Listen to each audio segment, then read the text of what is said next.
Very good morning, everyone. Welcome back to this series of editorial analysis. Am I clearly audible and visible to you?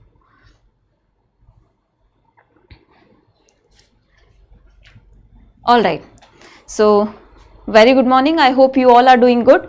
Let's get started with today's analysis. So, today, the first article which I have picked up, there was no finance and finance related article as such, but there is something related to your economy, and this topic, as you can see here, the periodic labor force survey and women participation in labor force survey has increased, or say women's labor force participation has increased. So this is important, and that's why I picked up this article from the business line, as you can see here, business line. Okay. Why have I picked it up? Because you all know that in your RBI Grade B phase 2 syllabus, you have a syllabus of social issues, social sector, right, in which you have women related issues. So this directly can be your current related, it would help you substantially in that particular section of your exam, right. So you can quote the data as well, so making your answers relevant to the current affairs, and you can understand the trends going on.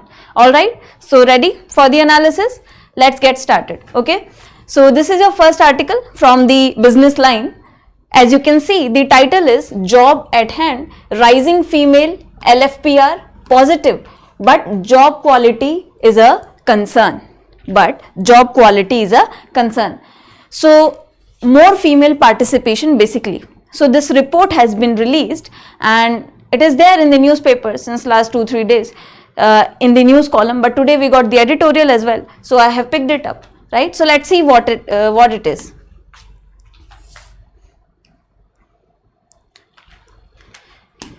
This section would be very helpful, yes, to you. You will understand these concepts as well. You know, these are related to your poverty unemployment chapter. So the definitions, concepts can also be asked in your examination. So this becomes important. Now, so what has happened is that the periodic labor force survey for the January-March 2024 quarter, periodic labor force survey for January-March 2024 quarter carried out only in urban areas confirms the positive trends that stood out in annual PLFS. So basically, we have had annual periodic labor force survey report, and we have recently had the quarterly periodic labor force survey report. All the reports are showing positive trends in labor force participation. First of all, we'll understand what is this periodic labor force survey, who conducts this survey, what is labor force, what is the difference between labor force and workforce. All these questions and concepts will be very clear to you after this editorial. Okay, so basically what is the report? That in rural areas, LFPR increased. It has increased in rural areas, in urban areas, right? So overall trend is positive.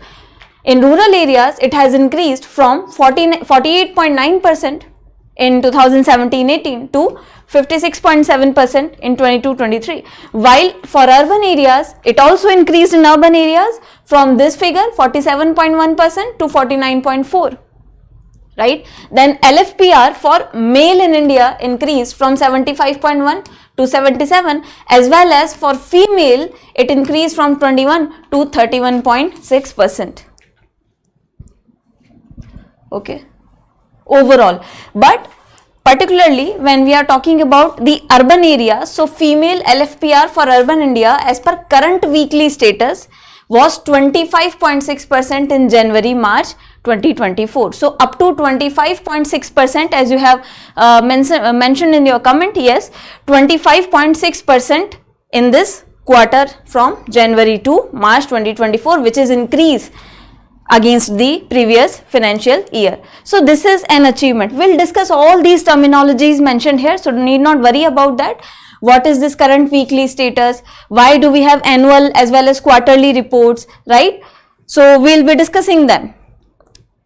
Is this clear to you all? So overall it has increased. You can remember this data to write in your answers, otherwise it's up to you. Okay, so you can just remember the at least the female participation ratio data, okay, labor force participation ratio data. All right, so now we'll understand this is the trend that okay, in rural areas as well, in urban areas as well, in male and female, in every aspect, your labor force participation has increased. Now, what is this labor force participation? What is this survey? What is current weekly status? How is it calculated? For what? For which reference period is it calculated? All these things will be doing. Okay. So, any doubts still here?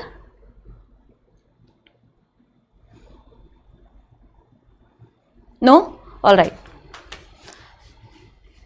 I am assuming you don't have any doubts. That's why proceeding further. Okay. So, now what is PLFS? What is Periodic Labor Force Survey? What is Periodic Labor Force Survey? Basically, it is a survey which gives you data primarily on three things: unemployment, your workforce participation rate and your labor force participation rate. Okay. Getting my point? Now, the objective of this PLFS, Periodic Labor Force Survey, Periodic Labor Force Survey का objective क्या है? It is primarily twofold. So, it has basically twofold objective. First, to estimate the key employment and unemployment indicators.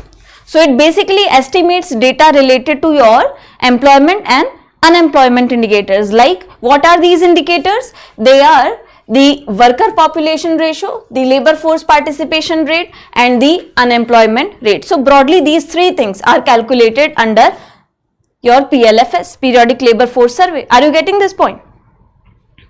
Right? Now, see, these terminologies are there which have been used interchangeably. Sometimes we use them interchangeably, like you use labor force participation survey for workforce participation rate, or labor force participation rate for workforce participation rate, but they are different. So, you need to understand the difference because it is a part of your syllabus as well. Is that clear? So, now let us see, this is first objective, to estimate these things. So, that is why this survey has given you data regarding labor force participation rate. Now, how do you estimate that? For which period? In the short term interval of 3 months. For urban areas only. So, there are different intervals for which this is calculated. Okay. So, what is calculated? Workforce participation rate, labor force participation rate and unemployment employment rate. First thing, clear? Then for how many months or which period of time? So, for urban areas you have the quarterly or 3 months, right? But for urban areas only in the current weekly status, 3 months for urban areas only in current weekly status. I'll tell you what is this current weekly status as well. You'll get to know everything. Okay. So, first thing, they calculate for a period of 3 months, but this 3 months report is released only in case of urban areas, and that too on a basis of current weekly status. Now, what is current weekly status? This is a method of taking or tracing the activities, okay, over 7 days period of time. So, we'll explain, we'll learn about this, right? So, first thing clear? First thing clear? That's why in this slide you can see, in this slide it is written that PLFS for the January-March quarter carried out only in urban areas. Now you got it. Why is it carried out only urban areas? Because this is carried out for a 3 months period of time only in case of urban areas. First thing. The report also comes annually. The report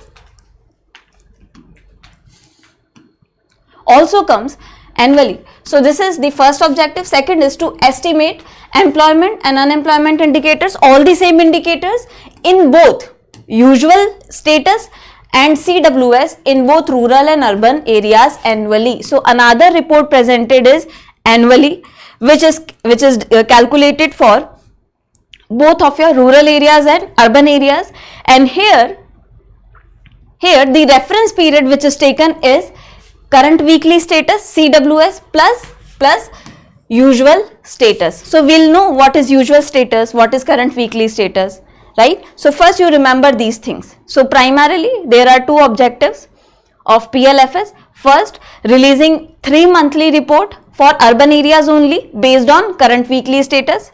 First thing. Second, releasing annual report, that is the period of 365 days for both rural and urban areas on the basis of two recall periods or two reference periods, usual and the current weekly status.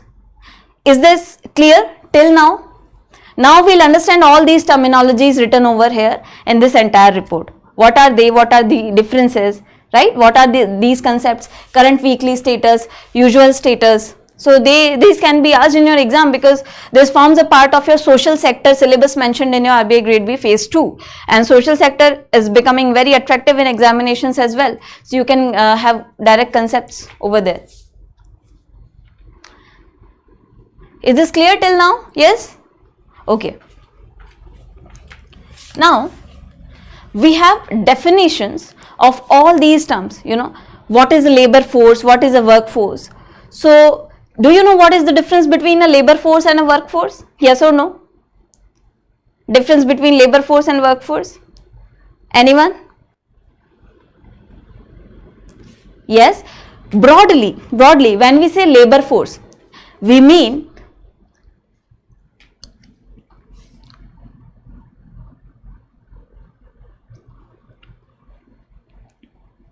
in second point, rural area considered under CWS. Yes. In annual report, you have both for rural and urban in both usual and CWS. Okay. Working and seeking employment.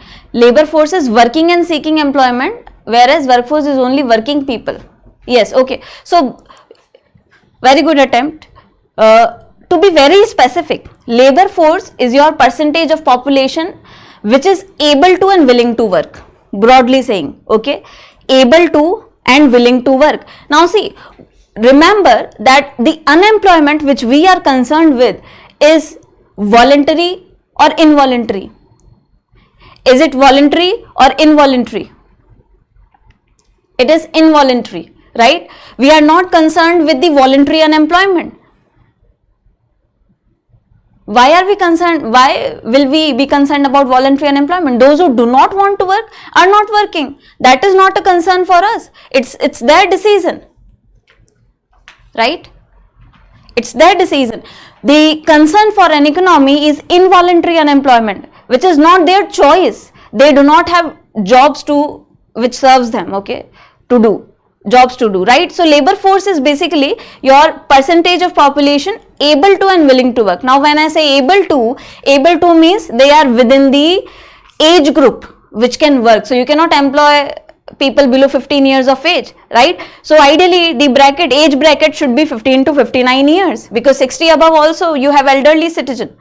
Are you getting my point? So when we are saying able to work, that means the working age group, which is 15 to 59, standard working age group.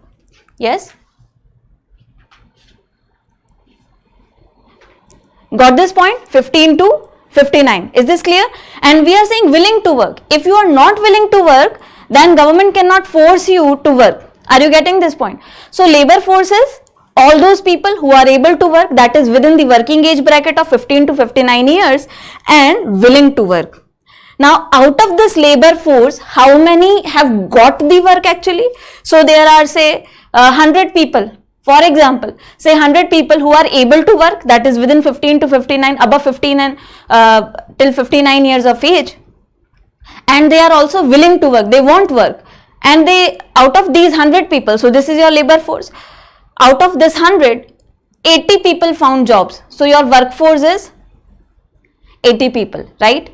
I'm not talking about in terms of percentage, we'll multiply it by 100 to get the rate, okay, or the percentage, but we are just taking a simplest example to make you understand. Are you getting my point?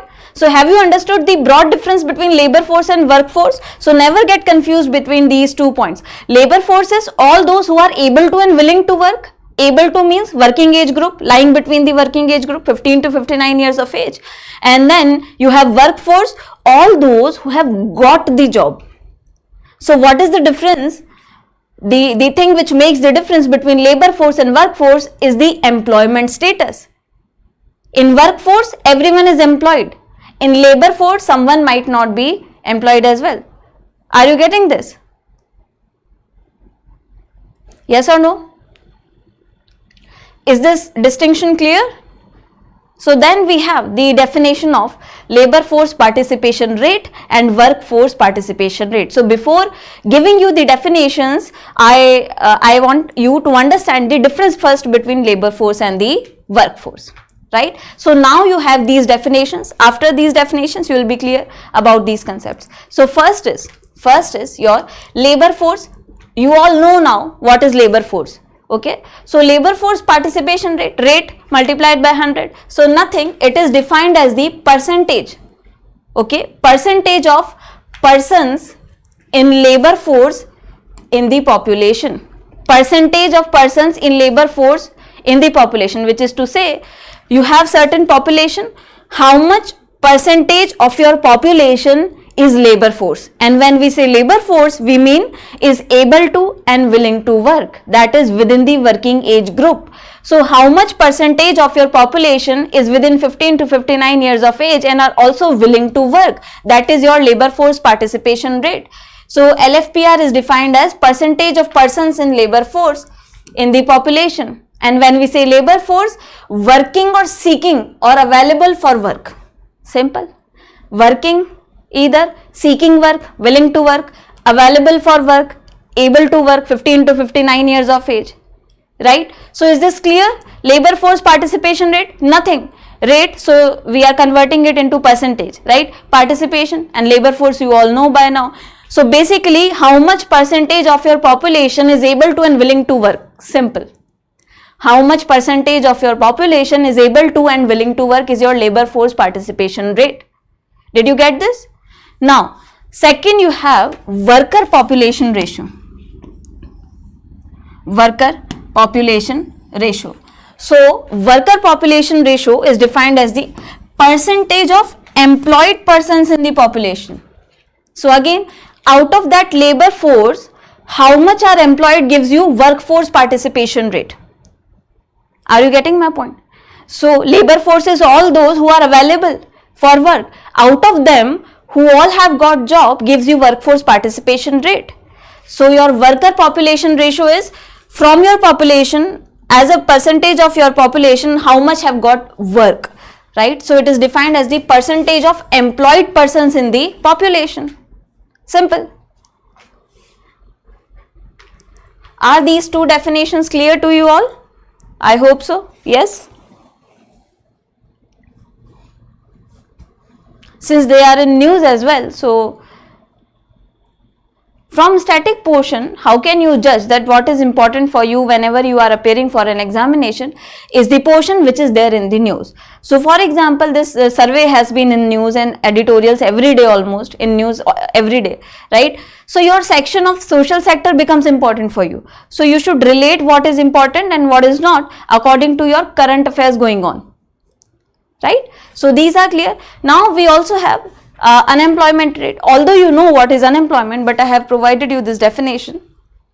Unemployment rate is defined as the percentage of persons unemployed among the persons in the labor force. So see, this is not among the persons in the population. Are you able to understand the difference? Unemployment rate is the percentage of persons unemployed among the persons in labor force, but not among the persons in the population.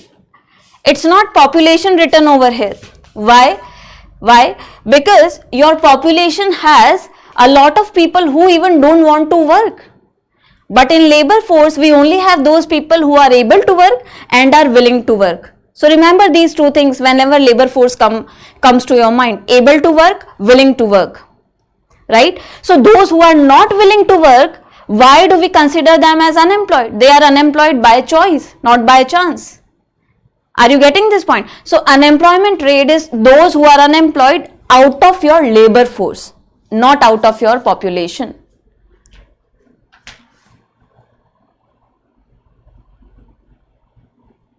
Yes, the unemployment rate, when you add it to workforce, it gives you labor force, right? Because the only difference is the unemployed, right? Okay. So these are certain basic definitions which you should be very clear about. Okay? Any doubts till here? No?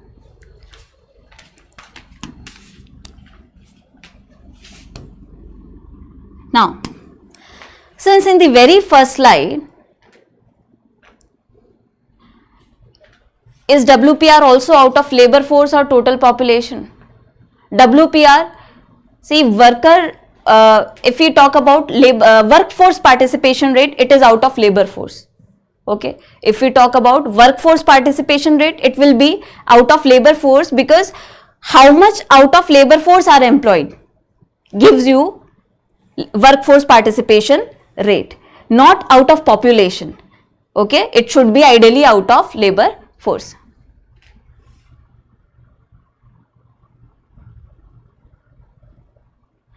Yeah, so we do not consider it in population, because we are not considering those people who do not want to work, right? So ideally the workforce participation rate should be those percentage of labor force which is employed. Clear, everyone? Okay, now let's move ahead.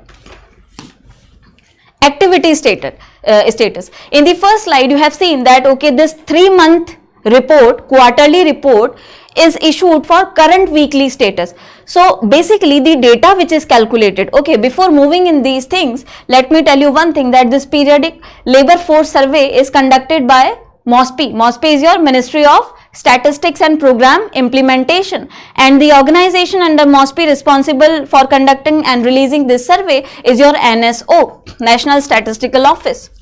NSO, National Statistical Office under MOSPI, Ministry of Statistics and Program Implementation. Yes, very good. Not NSSO. No, Vijay, no NSSO. NSSO does not exist anymore. NSSO and CSO have been merged into NSO, or to form NSO, in 2019 only.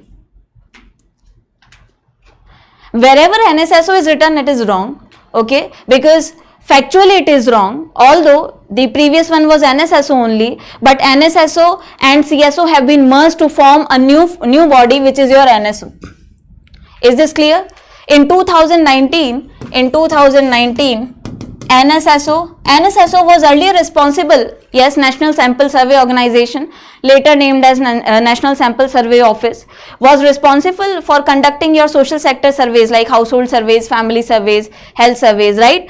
And CSO was responsible, Central Statistical Office, was responsible for conducting your national income accounting and all, right? But in 2019, these two have been merged together to form NSO. So now you don't call it NSSO or CSO, you call it NSO only.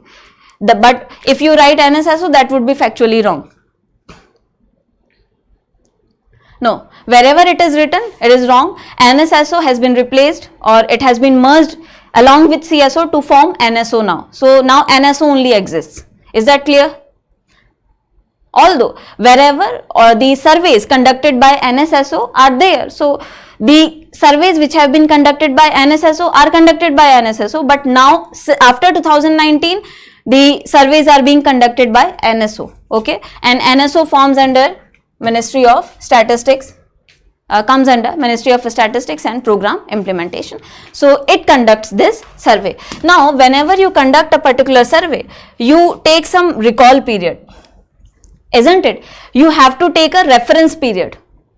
Reference period, for how many days of data are you taking, right? Whichever data is useful for you, say consumption data or say expenditure data, for how many days are you taking that data? So you have reference periods. So these activity status, right, that what was the activity of your audience, of your sample, what was the activity of your sample for how many days?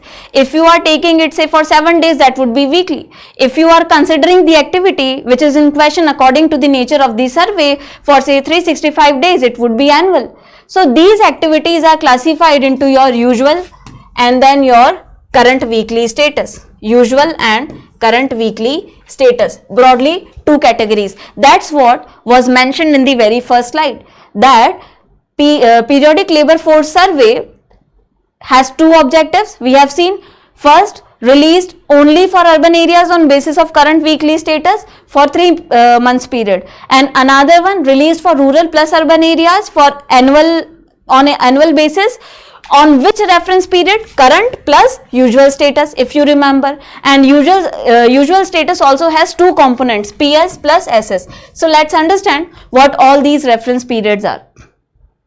Okay, so activity status. The activity status of a person is determined on the basis of the activities pursued by the person during the specific reference period, as I am mentioning again and again. So basically, like this survey wants to calculate the activity, how much active the labor force is in case of, say, unemployment, right?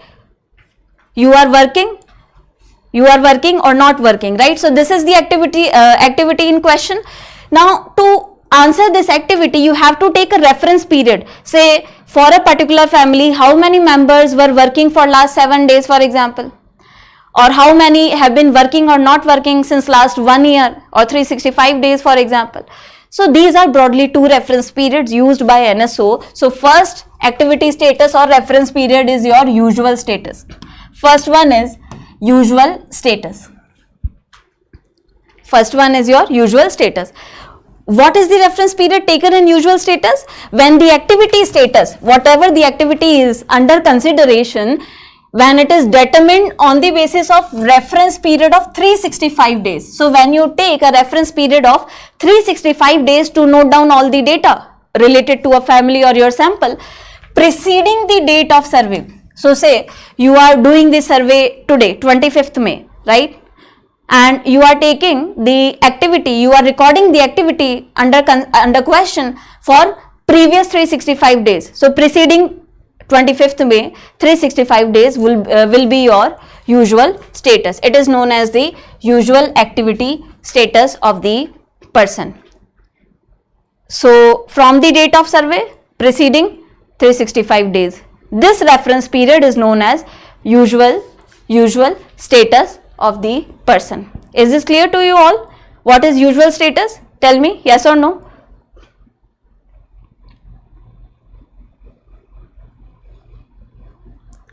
Yes? Alright. Very good. Now, under usual status as well, you have two categories.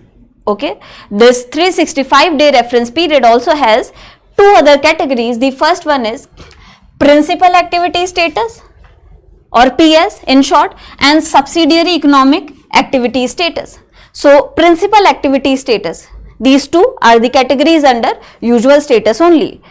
Usual status is a reference period taken, and in the periodic labor force survey you have two subsets of it. So the data is calculated for PS as well as for SS. Are you getting this point? Data is calculated for PS, which is principal activity status, as well as for subsidiary economic activity status, or SS. Now let's understand what are these two things. So principal activity status is on which a person spent relatively long time.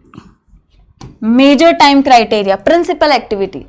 Principal activity is what was your major activity which you have done in the previous 365 days. Principal, main activity which you have done or you were indulged into. Are you getting this point? So it takes into account the reference or the activity which you have spent the major time of these 365 days preceding the date of survey. Is this clear?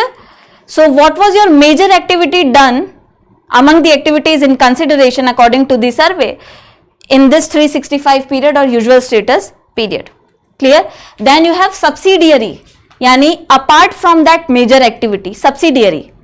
Okay, subsidiary economic activity. What was your economic activity which was although not principal but it was there, right? So the activity status in which a person in addition to usual principal status or performs some economic activity for 30 days or more for the reference period of 365 days preceding the date of survey.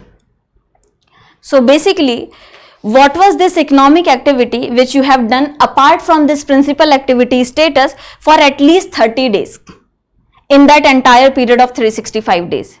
Are you getting this point? Activity status in which a person in addition to usual principal status, which is this, okay, performs some economic activity for 30 days or more. So it should be at least 30 days, but it can exceed as well, 30 days or more. Principal activity, main occupation, yes, primary activity which you are indulging in. Although you know that some persons are indulged in or say having other occupations as well, right? So that can be the case which is taken into consideration in your subsidiary economic status. So that activity which has been done for 30 days or more is taken into consideration as subsidiary activity. So under usual status you have principal activity and subsidiary economic activity. This is your first category of reference period, usual reference or usual status. Is that clear? 365 days, which you have primary and subsidiary activities as categories.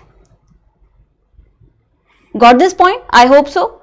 Very easy to understand, right? So this is your first reference period. Your second reference period used for your by your periodic labor force survey is current weekly status. As you can see and the name suggests, it is weekly. So it takes a reference period of 7 days, right? The activity status determined on the basis of a reference period of last 7 days preceding the date of your survey. Activity recorded on the basis of last 7 days. Last 7 days means last, from where last? Preceding the date of your survey. 7 days preceding the date of your survey. So it takes a reference period of 7 days. So it gives you current status. That's why the name current weekly status. 365 days is although a longer period of time, but or current weekly status is although a shorter period of time, but it gives you current status of the activity. So you need to update the data, right? It gives you current status for the immediate preceded 7 days period of time. Is this clear to you all? So that's how the periodic labor force survey has two broad reference periods, the usual period and the current weekly status. In usual you have PS, primary activity, and SS, subsidiary economic activity. Let me know, have you got it, so that I can move on from this topic.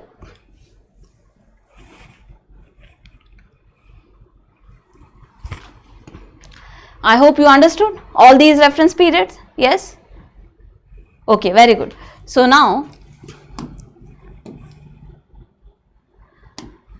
the thing is that, okay, we have all these things. Coming back again to the news. This is the news that, you know, female labor force participation has increased. Now you all know that what is labor force participation. So more female. Now you understand that when we say female labor force participation rate has increased, say up to 25.6%, what does it mean now? So it means what? That out of your population, more female are able to and willing to work. Yes or no? Agree? Out of your total population, more female is able to and willing to work. That is your labor force participation, right? And if labor force increases, workforce might also be increasing, of course, because more are able to and willing to work, more will be finding jobs. Now you understood what was the news, and overall as well, as you see, the trend has been increasing. So your trend is also important. If they ask you such kind of questions like continuously it has been increasing, so or according to recent data the labor force participation rate has been increasing, that would be yes. Be it male, female, rural, urban, anything, right? Now when we said that what was the objective of PLFS? First thing, to estimate employment, unemployment indicators, short time interval, 3 months period for only urban areas on the basis of current weekly status. So now you know what is current weekly status, for which on the basis of which 3 months data is released, and then you have annual data, annual report both for urban and rural areas, which is based on both of these reference periods, the usual activity or usual status, which has your PS plus SS. Now you are getting this point, PS plus SS, principal activity, subsidiary activity, and your current weekly status. So annual is based on these both of these reference periods, while the 3 monthly is based only on current weekly status. Is this clear now?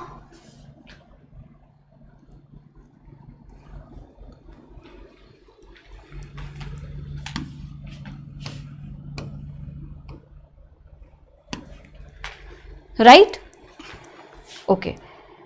Now the concern is that only rise in labor force participation not a sufficient indicator for us. We need to have job quality as well, right? So although you all know that in developing countries like India, be it a fast developing country or a slow developing country, or even in developed country, we have a concern related to involuntary unemployment, which is not voluntary, right? People want to work, but they are unable to find the jobs. That is a major concern for sure. But more than this, you have something called educated unemployment or something called underemployment. Underemployment.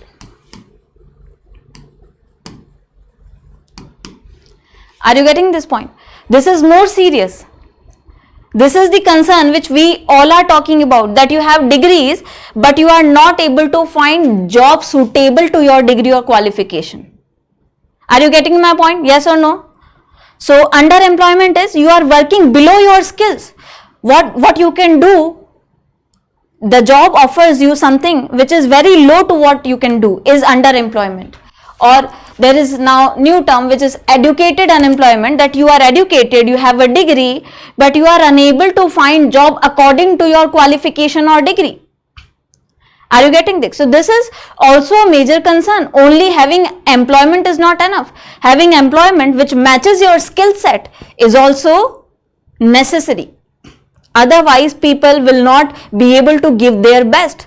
So that would create a situation of underemployment, although you are employed, but you are underemployed.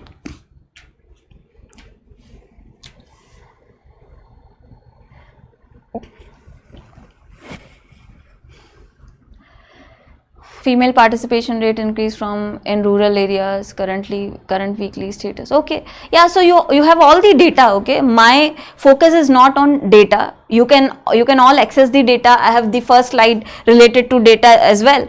Our focus is to understand the phenomena. Okay, data is available everywhere.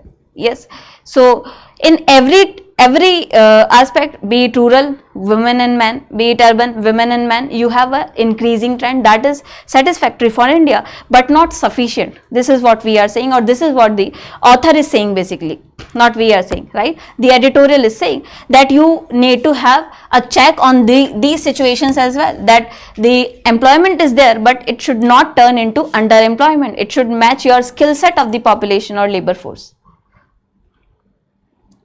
So is this clear now? Now you have understood this entire phenomena going on? Yes or no? Just let me know very quickly.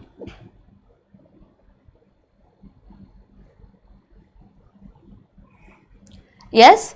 Alright, very good. So now we have another editorial for today. This is from your business standard.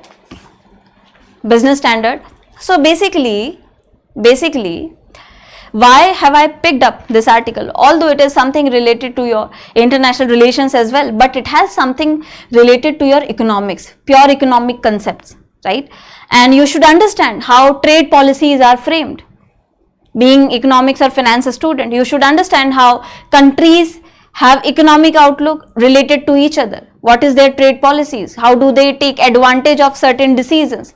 So that's why it would be very interesting to understand this news, as it is there coming in almost every day in the newspapers, right? So today we have editorial, so I picked it up. In business standard, you can go and read about this. So the question is, can India reap a comparative advantage? Can India reap a comparative advantage? This is the title provided by me.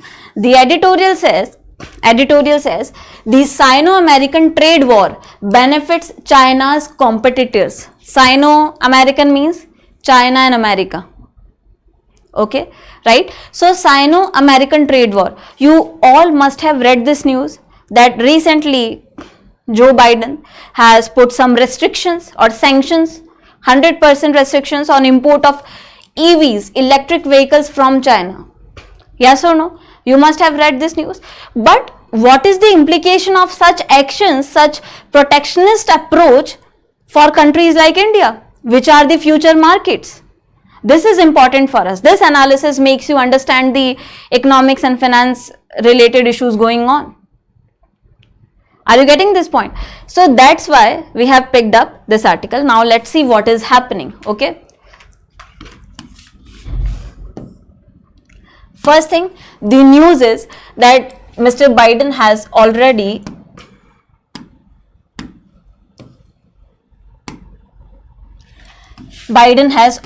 imposed 100% tariff on Chinese made electric vehicles. 100% tariff. What is a tariff? What is a tariff?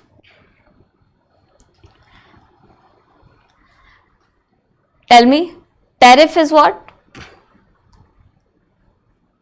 Like a tax only? Okay. So why countries import tariffs when they import something? Yes, tax only, right? They impose tariffs to discourage the import of a certain good, first thing, or to make your domestic producers of that good competitive in the market. Are you getting this point? So for example, you all know there is something called dumping, which is done by China, and China is known for dumping, as you all know. Right? What is dumping? That you are selling or exporting a product, for example, an electric vehicle, at a lesser price in some other markets, other economies markets, lesser than your domestic price. For example, say price of say one EV, for example, is 50,000. In terms of rupees, I am talking about in say Chinese market, and if it exports it at 40,000 or say not even 40, say 30,000 only to Indian market, that would be known as dumping. Are you getting this point or not? So dumping is a very long or pending issue, okay, and India has taken actions against it very actively because we need to protect our market. We have producers who are not as efficient as Chinese producers. So if you are selling your product lower than the price which is prevailing in your domestic market in our country, that would swipe out the competition. We are not able to sell at 30,000, for example. Why? Because we don't have that much technology, or we don't have that much efficiency. So we have to place the prices higher because our cost of production is higher. So when your price is higher and imported products price is lower, obviously consumer would go for the cheaper one.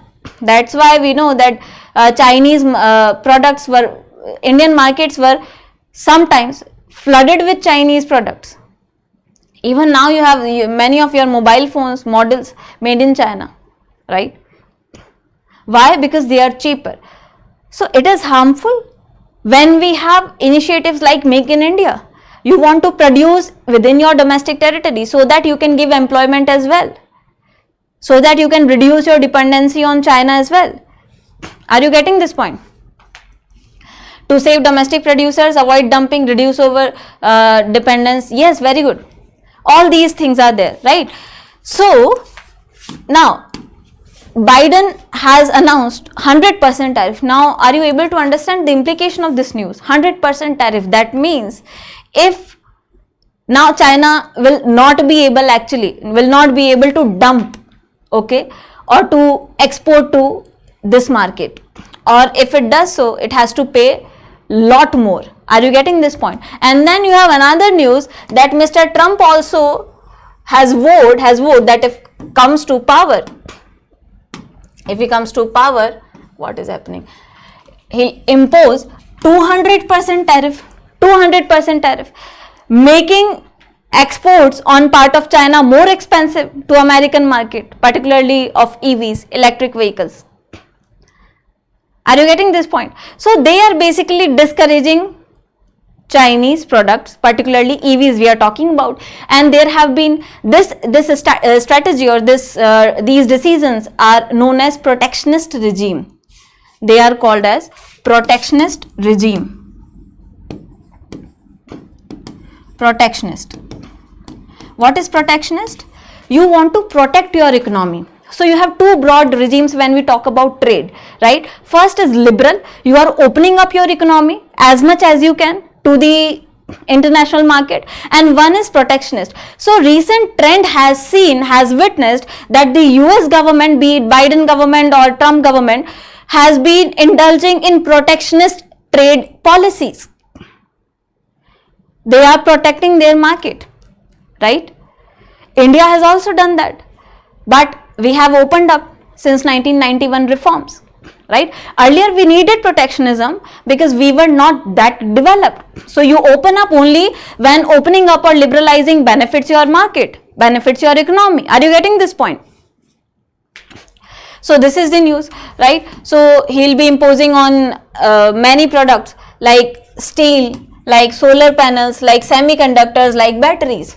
Now these are the products of future, you know, solar panels, batteries, steel, semiconductor industry, most prospective industry for future. We have already discussed, and China holds the top-notch position in production of semiconductors, or Taiwan and China.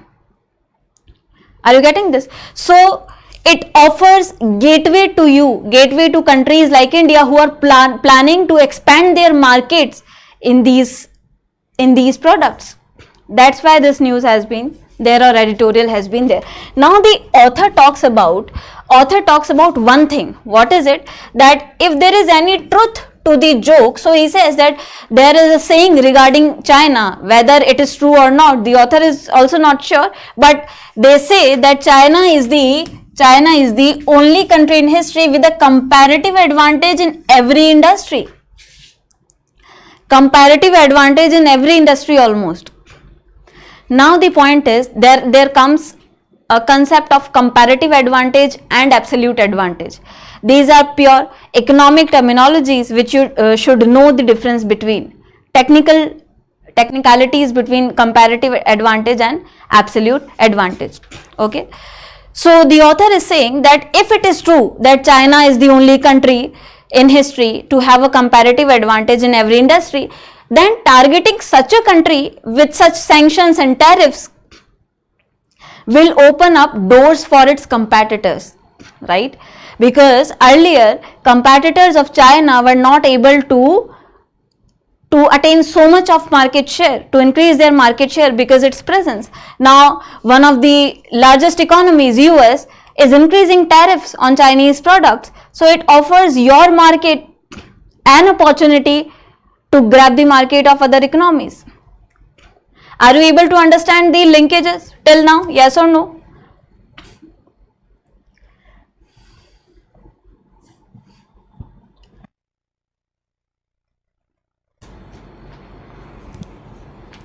Yes, no? Anyone?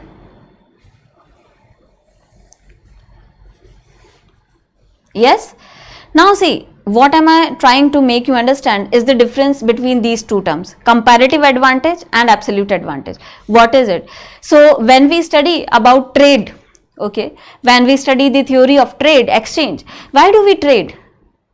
The underlying principle behind trading, why do we export, why do we import, is that every country does not have enough of every resource, right?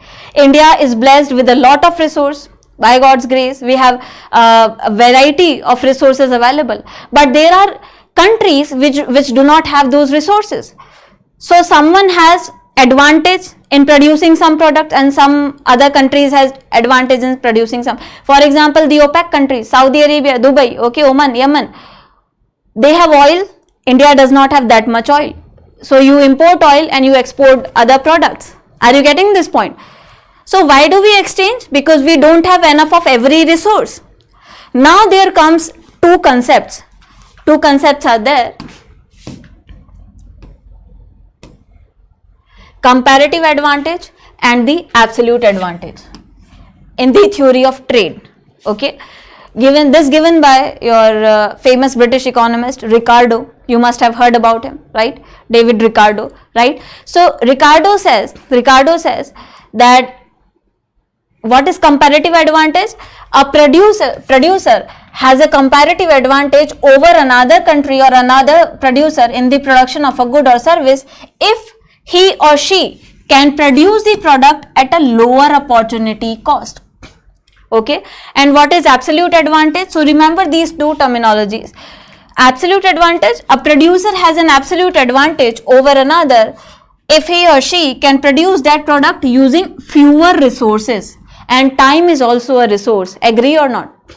We consider money as a resource, we consider oil as a resource, water as a resource, minerals as a resource, but what about time? Time is the most precious resource nowadays, particularly for all of you. Yes or no? You have dearth of you don't have dearth of anything. Okay, you don't have scarcity of resources, of books, of book lists, of content. Agree or not? Okay, how many of you agree that competition as it is increasing is not due to lack of resources? Like for us being a part of the competition, material is available easily nowadays, but what is the difference which is there, or what is the most precious thing? You can go have material of any exam from anywhere nowadays. Okay, but the thing is you don't have time to do everything, right? So time is more precious for you than any other resource, isn't it? Time is also a resource. So comparative advantage says that a country or a producer, if he can produce the same good with less opportunity cost, has comparative advantage. Are you getting this point?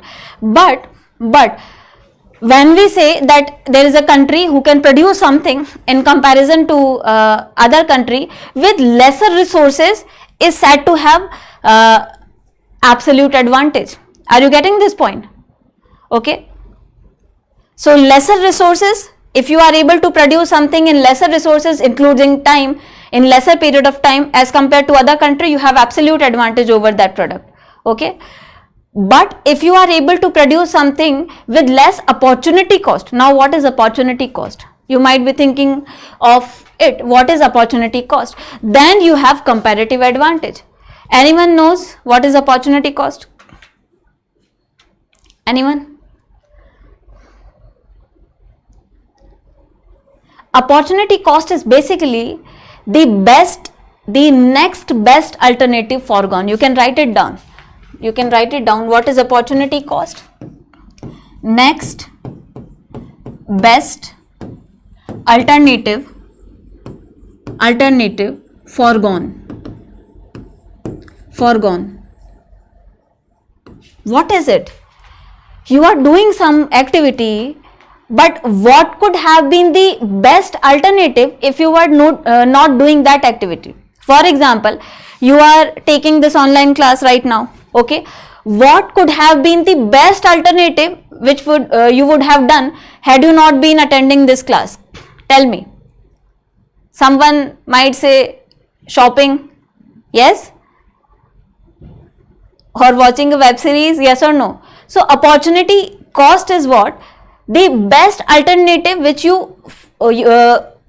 is foregone by you to do a particular activity, because you cannot do a lot of things at single point of time, isn't it? कुछ पाने के लिए कुछ खोना पड़ता, opportunity cost. Yes, in very simpler terms, right? So for example, अगर आपको shopping पे जाना था, but you could not go because of this class, for example. So the opportunity cost of attending this class is your shopping. Got this? So opportunity cost is the next best alternative which is foregone by you to do something. Or say you are preparing for competitive exams, some of you might be employed, some of you are not employed by choice, right? Suppose you are able to do job, you have got placement, but you left the job to prepare for any examination. So preparing for that examination has a greater opportunity cost. Say you rejected a package of 10-12 lakhs or 20 lakhs or 25 lakhs. So that is an opportunity cost. The best next alternative which was there to do that particular thing which you forgone. Are you able to understand now? So this is opportunity cost. So when we say that a country is able to do something or produce something in lesser opportunity cost, that means lesser has to be sacrificed by that country to produce something. Then the country has more opportunity, more comparative advantage. Is this clear? Now getting back to the news or the analysis. So this is the news. Now the analysis is that these kind of decisions will affect broadly two categories of countries. One, which are heavily dependent on China for supply, or which are integral to Chinese supply chain, like the countries like Thailand, Indonesia, Malaysia, South Korea. But then we have another set of countries which are not very dependent on China, like India,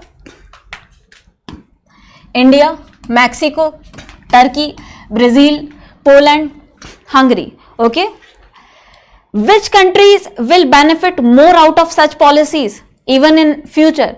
The countries which are not dependent on Chinese supply chain, the second category. Yes or no? Why? Because now you have an opportunity to make your market in US, isn't it? Particularly if we talk about our nation, India. Right? So the editorial says, the author also says that second group, this group, less dependent on China, stands to gain more from US trade policies. From such trade policies, you can gain more. Okay? India offers a prime example. It has successfully attracted several Western firms exiting China since launching China +1 strategy. You have had history regarding this. What is the history? What is the example? Since many multinational companies have been adopting this strategy, China +1. Do you know about this? China +1 is what? Many MNCs are finding alternatives to Chinese market. For example, you have Apple opening up the factories in India, Tesla planning to do so in India, yes or no? So they are looking for alternative markets than China. Why? China's labor cost is increasing. China is having geopolitical tensions with the Western world, you all know.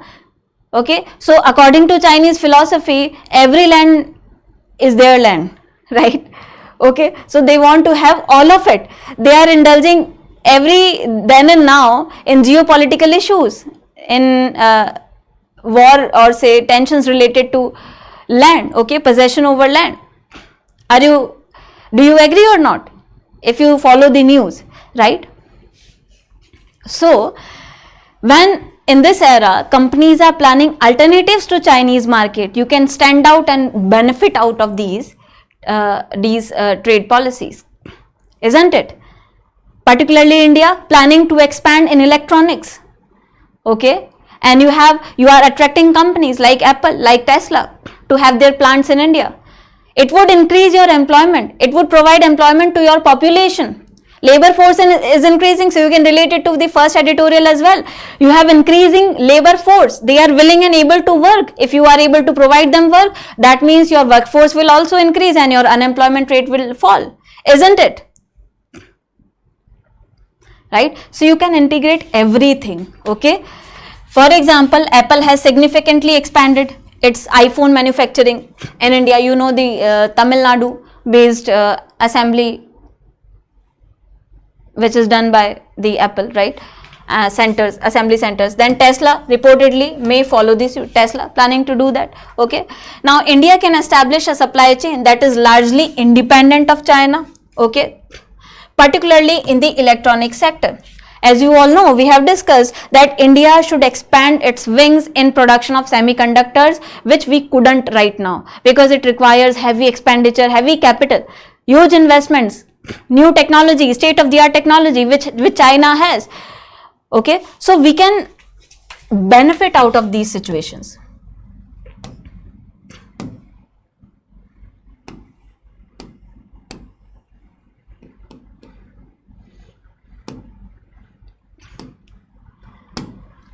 So this is the article. Now to again come back, that my question was, can India have a comparative advantage? If you see this slide, can India reap a comparative advantage? This was the question which I started with. Now I want your answers. Do you think now such trade policies can make Indian economy grow far better, grow more faster, have more employment, have less unemployment, have more funds, have more foreign reserves? Yes or no? Have more strong domestic currency?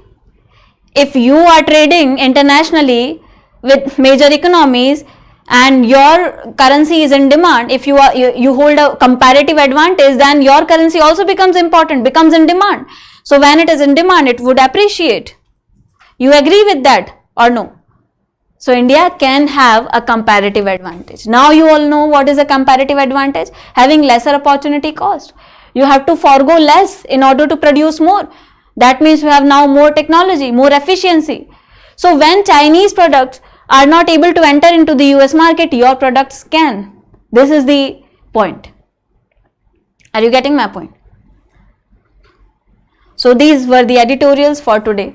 Very interesting, very different. First one related directly to your social sector syllabus of RBI Grade B phase 2, right? Or women empowerment you can relate it to. Second one, your trade policies, comparative advantage, absolute advantage, right? So you should know what is happening. What is the implication of such kind of trade policy decisions by one country for the other? Isn't it? I hope it was useful for you. Yes, you have got to know new things, new dimensions, and we'll continue this series. And thank you so much for staying focused, staying tuned. And if there is any doubt, you can ask me. Otherwise, we'll end it here. Any questions from today's session? No questions? No doubts? I'm waiting for your answer.